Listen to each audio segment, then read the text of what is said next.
I want to share a shocking statistic with you, something that I just learned. In 2024 alone, Twitch viewership for classic games like Super Mario World, Super Metroid, Ocarina of Time, sometimes rivaled or even surpassed brand new AAA titles. Think about that. Games from the 1980s, games from the 1990s are pulling in audiences that are comparable to today's biggest blockbusters. This isn't just a trend, it's a testament to their enduring power, the reason that they last so long. So the question we need to ask is this: why? Why do games from decades ago, running on hardware with less power than the phone in your pocket, still matter today? Why are millions of us drawn to pixelated graphics, a clunky tank controls game, in worlds that on paper should be, totally outdated? So that's what I want to unpack in this video today. Why retro games matter more than ever right now, in my humble opinion. So let's start with the obvious. Retro gaming has never been more mainstream. We live in an era where entire conventions are dedicated to it. Retro handhelds are flying off the shelf. Ambernick, Retroid, Miu, INEO. I mean, the list is pretty endless at this point. Even more expensive ones like the Analog Pocket. It's all selling like crazy. I mean, Nintendo's Switch Online service is basically printing money at this point by letting you play 8-bit, 16-bit games. Yeah, I wish they would bring back the virtual console games that I bought many years ago. Allow me just to permanently own those games. But, I'm angry about that. But we've got the, Sega Genesis Mini, the SNES Classic, the Nintendo Mini Classic, the GameCube Classic games you can play on, Nintendo Switch Online. Even Atari is now making a comeback with their Atari 2600 system that plays full old cartridges. It's actually a pretty great system. And then there's the content side of things, streamers, speed-running Mario 64, entire YouTube channels with millions of subs dedicated to retro reviews, breakdowns, game preservation. I'm a subscriber to a lot of them because I just love talking about retro games. It just takes me back, maybe to like simpler times, I don't know. Retro, though, isn't niche anymore. It's part of the heartbeat of gaming culture. And for me, it's not just a theory. I've actually lived it. I remember walking into my local retro game store, picking up a copy of BioShock. I remember for the first time, like, oh, BioShock, I've heard about this game. But it was in that era where I didn't play games for 15 years. So I never played it when it originally came out. Everyone was telling me how great this game was, and it has always been in my blind spot. And then that moment, like bringing it home, sitting down, cracked open the PS3. Yes, I fired up the PS3 right here in this room and played BioShock a few weeks ago for the first time. It felt like I was like uncovering a lost treasure. The full game right here on the disc, and I had an unbelievable time playing this game. And retro games have that effect. They really do. It's discovery, it's rediscovery, all rolled into one. I could spend hours at my local retro game store here in Denver, Colorado, just looking through boxes, having great conversations, talking with the guys from Game Force about video games. They're great guys, I could just spend hours in there. I might not even buy anything. I often do because I want to support them, but I'll just hanging out and talking about old games. Now a lot of people dismiss retro gaming as just nostalgia, as if we're just only drawn to these games because they remind us of Saturday mornings with a bowl of cereal sitting in front of the television. But nostalgia is way more than like a warm and fuzzy feeling. Psychologists actually have shown it literally boosts your mood. It helps combat loneliness, connects us to our past selves. Overall, it just means happiness. I mean, there are whole YouTube channels of just walking through a mall in the 1980s with synth music playing in the background.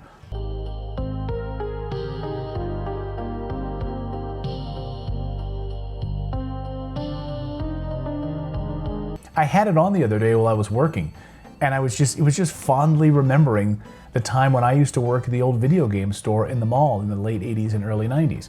Or one Saturday morning, I found a YouTube channel that played 3 straight hours of Saturday morning cartoons from the 1980s with commercial breaks and everything. And my 8-year-old and she and I sat there, we watched all these cartoons back to back to back with 1980s commercials in them. On a Saturday morning, we did this. After she woke up, we watched Dragon's Lair, we watched the Karate Kid cartoon, which I'd totally forgotten about. You remember the Karate Kid cartoon? We watched She-Ra. What else did we watch? Oh my God, we watched so many things, but it was great. It was just unbelievable. It was crazy that we were watching like 80s cartoons with commercial breaks today on YouTube. There's nothing wrong with nostalgia. In fact, it's the opposite. Nostalgia is actually really good for you, according to the data. And I'll never forget the day that I actually went into the store, or actually was at the Retro Convention, and I picked up, at the Portland Retro Gaming Expo, and I picked up a copy of Quackshot, because I lost my original game case somehow in all my moves around the world. It went missing. I still had the cartridge. But it was just like one of those games that just called to me from my childhood. The colorful box art. Look at that. Look at that box art. Isn't that so cool? The promise of exploration. You're kind of like an Indiana Jones duck, Donald Duck. It just felt magical to be holding that game again, playing a game that brought me such joy as a kid for hours. And man, I struggled on some of these levels. I'm telling you, you're shooting that little plunger, trying to climb up walls. Oh, it was tough. But it was buying a core memory. When I shelled out the money for this, whatever, $30 or whatever it was like buying a core memory for me once again. That's why retro hits so hard. It reconnects us with moments, not just mechanics in a game. And then there's the collective nostalgia, playing Mario Kart with my kids, Mario Kart 64, or some old games, and laughing at Super Mario Brothers and knowing exactly where they're gonna fall when they're trying to jump over, some flame balls or some moving platforms, and knowing that I fell there so many times as a kid, or an Excite Bike, or knowing that they're gonna lose in Mike Tyson's Punch-Out. I don't know exactly, but it's like somehow time collapses in on itself. I can't really explain it. Retro games let generations sort of meet in the same space, and I've been doing some beat 'em up nights with my son, where we go back and we play some classic beat 'em ups like, River City Ransom, Double Dragon 2, Contra, Final Fight. In fact, we played through and beat the entire Final Fight in one sitting, and it was just so much fun. He'd never played it, and it'd been years since I played it, which is so much fun. And another reason I think retro games really hit me hard is that classic games were born out of limitations. I've been thinking about this, right? Developers didn't have terabytes of storage, they had kilobytes to work with. No cinematic cutscenes, no orchestras, they had pixels and they had chiptunes, right? But because of those limitations, then they innovated, they had to. Take Super Metroid, for example. Its sense of isolation, its atmosphere was built around no voice, without any voice acting, no scrolling cutscenes, right? No Metal Gear Solid cutscenes that last 20 minutes, right? Just careful design, sound, and pacing. Or Tetris. I mean, think about the simplicity there. One of the simplest concepts ever. Move some blocks and move them down to the bottom and you get a Tetris, right? Yet it's one of the most addictive games of all time. I would spend hours in my bedroom at night playing Tetris on my OG Game Boy until my fingers were sore, or until my batteries ran out, or my parents yelled at me, right? Go to bed. And when you compare that to today's landscape where, sometimes the innovation is just another skin for a battle pass, you start to see why those older designs feel so refreshing. I mean, look at most of the new games coming out today. They're remasters or remakes. And look, I have nothing against that. In fact, I've bought a lot of them. Metal Gear Solid Delta. I played Metal Gear Solid 3, the original, and now I'm playing Metal Gear Solid Delta. Gears of War Reloaded. It's up there on my shelf. I just got it, actually. Just arrived in the mail, the physical copy. Oblivion. I don't know the physical copy yet because it's not out. Rumors are it's coming out. I don't know if it's a rumor. Maybe they did announce that. But anyway, I played that, right? So don't get me wrong. I'm going to play a lot of these games, but it's just that there's a further admission that these studios know we care about these older games for a reason. There's a reason to bring back Space Marine. There's a reason to bring back Oblivion. It's printing money because we want to be able to play these games again, because a lot of the modern games just lack soul. That's something I've been rediscovering lately, playing on the, the RG XXSP, right? Love this little handheld. One of my favorite retro handhelds. It opened up a whole world of GBA games for me that I never fully experienced back in the day. I didn't own a GBA, and be able to do emulation on this device. I mean, I've been hooked on Metal Gear Solid Advance. I'm almost done beating it, by the way. And it's reminded me about limitations. They make games tight. Every bullet, every jump, every enemy encounter feels deliberate. It's lean. It's focused, and it's totally fun, by the way. It's the kind of design philosophy that still matters. I even played Medal of Honor. What was it called? Medal of Honor. It's gonna kill me. Medal of Honor something on the Game Boy Advanced. I beat that game. I played that Top Gun game on the Game Boy Advance, and I played all of them right here. Actually, I split some time. I played some on the Analog Pocket and some on this device, but tight, not too long, great little story experiences, and I was done, and I just had an absolute blast. These games are shorter. They're more precise. There's not as much filler just to hit a time limit like we get in modern games. Preservation is another part of this story. Games aren't like books or movies. You can't just pop them onto a shelf and know that they'll be accessible forever. Hardware breaks, servers shut down, licensing expires, and poof, entire games disappear. And yes, obviously some flash games, of course, if you own the physical copies of those, will eventually break. I get it. Same with CDs. If you don't store them properly, they might not ever play again. Same with records. They can break, all of that. But at the end of the day, having a full game on a cartridge, is so important to me. I think that's why preservation is so important. You had that Japan Games Museum last week or this week announcing, they're the ones that handle game preservation. They've been around for decades. So they have the largest, I think they're one of the largest museums in the world of physical media and so forth. And they just announced that they don't want any of these Switch 2 key cartridges. Sorry, they're not real games and we don't want them. We're not going to preserve them. I hope that's a wake-up call for Nintendo. Kind of a big kick in the ass if you ask me, oh, we don't want your Switch 2 key cards. That's not a real game. That doesn't belong in this museum here in Japan. Ooh. That's why emulators, remasters, community projects, these aren't just nice to haves, they're lifelines. Without them, how many people today would actually get to experience Earthbound, right? Unless you're gonna pay over, $1,500 for a boxed version of Earthbound, or maybe you're subscribing to Nintendo Switch Online, in which way you can play it. Otherwise, you're having to rely on emulation. Mother 3, Panzer Dragoon Saga, even niche gems like Clock Tower. Retro handhelds like the RG XXSP are a huge part of that accessibility. I wouldn't be playing Metal Slug Advance right now without it. These little devices are like little portable museums, giving us access to games that otherwise would just collect dust in someone's attic. The preservation community understands this better than anyone, and that's why fans dump ROMs, they scan manuals, and even restore online servers for dead MMOs. I wonder if they're going to be able to do that with Concord, by the way. They know gaming history isn't guaranteed unless we actually fight for it. And retro gaming matters because without it, we'd forget where we came from. It's a huge part of who I am.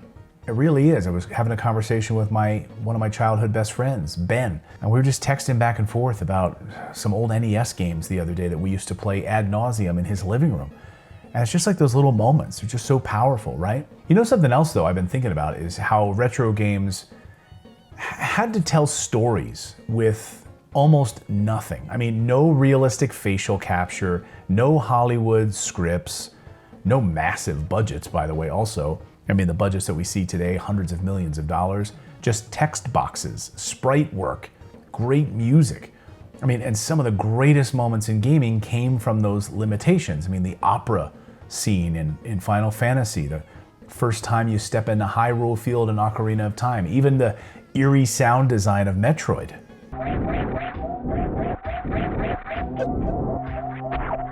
Right? All done with minimal resources, but maximum impact. Sometimes even more powerful than huge scripted dialogue stories. And the music, that's timeless. Koji Kondo's Mario and Zelda themes.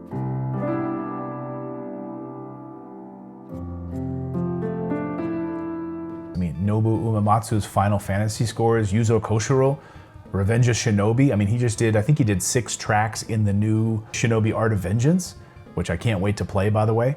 Again, it hits nostalgia for me, because it's like a total throwback. It's in our new Shinobi games, we want them to actually look like old Shinobi games, right? And that's why Yuzo Koshiro is doing the soundtrack again, because he did the original, right? So we want to hear similar sounds because it hits the right way.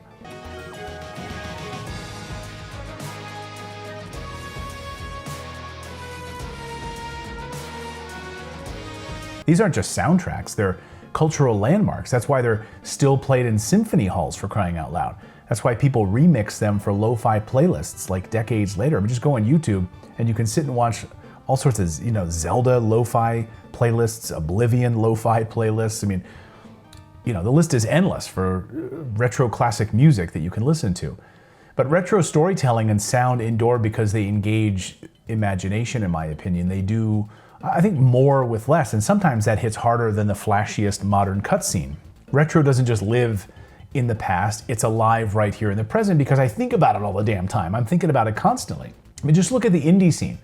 Do you need more of an example? I mean, Celeste, Shovel Knight, Stardew Valley, Blasphemous, which I'm playing right now. And by the way, Bitmap Books just published their new 50 greatest indie games of all time and how they changed the world. And Blasphemous is one of the games that they mention in this new Bitmap Books.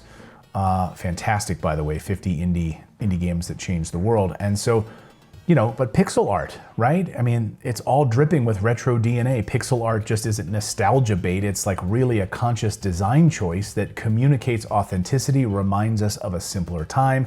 It's not just like, I don't know, it's not just a, what's the word I'm looking at? It's not just a cliche, right? It's powerful. Even AAA games borrow from retro constantly. Breath of the Wild is basically a modern Zelda 1. Souls-likes pull directly from like old dungeon crawlers, for crying out loud. In a different way, but they certainly do. And let's be honest, whenever we judge a new platformer, a new shooter, a new RPG, we compare it to the retro greats of all time. Is this platformer as tight as Super Mario World?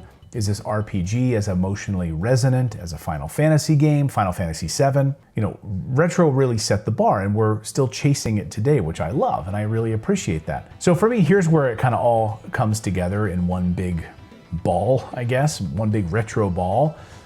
Because modern AAA games are massive, they're flashy, they're expensive, they've got tons of filler content on the side to really pad out the hours that you're playing the game. I mean, look at the most recent Assassin's Creed game, right?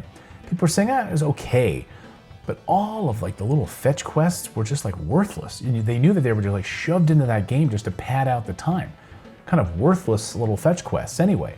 But they're also buggy. We have seen that constantly. They're bloated, and they're sometimes over-engineered to the point of exhaustion. They can lose sight of the pure fun that made games special in the first place. I mean, the fact that people complained that there wasn't swimming in the new Mafia: The Old Country tells you everything you need to know about modern games. And it's actually a reason why I want to buy the game, because it pissed off some modern gamers who just like love flashy AAA titles, that they just want good that's all they care about is like graphics. So they cared about swimming, really? It wasn't even a part of the story. It's a tight game, has a great story, and people were complaining about a lack of swimming. We've gotten so jaded by flashy mechanics, graphics, hair follicles. Oh my God, his hair looks so good. Who cares? That we've lost the narrative. I mean, I want more of those PS3 era games like Uncharted. Yes, it's not NES or Genesis with pixel graphics, but it's a tight 8 to 10 hours of gameplay, no wasteful side quests. Sure, you can find some artifacts along the way if you go around a corner and you can find some stuff, great. You can collect all of those if you want. But there's no like fetch quests, side quests, all of that stuff just to pad out time. It's got a great story. Give me more of that. By the way, the people complaining about the swimming in Mafia, it's like that made me want to go buy this game, because I'm like, oh, it's like a 10-hour game, it's tight, it's focused, you're not running off and doing all sorts of crazy side quests all the time, from what I understand. Yeah, there's no swimming. Yeah, give me more of that. I want more of that, right? So retro gaming acts as a reminder, a reset button. It shows us that constraints can be beautiful, that simplicity can be powerful, and that history needs to be preserved. And when I sit down with my RG XXSP, I wish they would make these names better on these retro handhelds, for crying out loud. Ambernick, get your act together. If I'm sitting down to play Metal Slug Advance, or when I remember buying BioShock from my local game store years after it was released, I realized that retro gaming isn't just about old plastic, it's about reconnecting with the magic that made me fall in love with games in the first place. And by the way, in judging by Twitch numbers, retro handheld sales, and the sheer passion of this community, I know I'm not alone in this. I read all of your comments, and I see how many of you have maybe rediscovered gaming again, but you have this desire to really go back and play these old games. That's what's really calling to you. Sure, you'll play some of the new AAA games, but it's those retro games that to me really resonate. It's like the golden era of gaming. Anyway, that's my long way of saying I think retro gaming matters now more than ever because it keeps us grounded in the roots of fun while inspiring the future of playing games. And I'm encouraged to see like this new Marvel Tokon beat 'em up, the new He-Man beat 'em up. I cannot wait to play that game. Holy smokes, that was announced at Gamescom. Wow, does that look amazing? Just as much fun as I had playing like Shredder's Revenge. It's like a love letter to that era of me standing in the arcade with my friends at the mall and just playing for hours and gobbling up quarters, right? What a blast it was. So I guess let me throw the question back to you right now. What's the retro game that still defines gaming for you? What's a game that you wish we would see more games like it today? You know, I don't know, is it a game like Kid Icarus? What's a game from the past that you wish we would see more of today? So drop it in the comments below. Thank you so much for subscribing to this channel. Like, you know, if you enjoy talking about retro games as much as I do, please join our awesome community here. And thank you so much for subscribing, and we'll see you next time, everyone.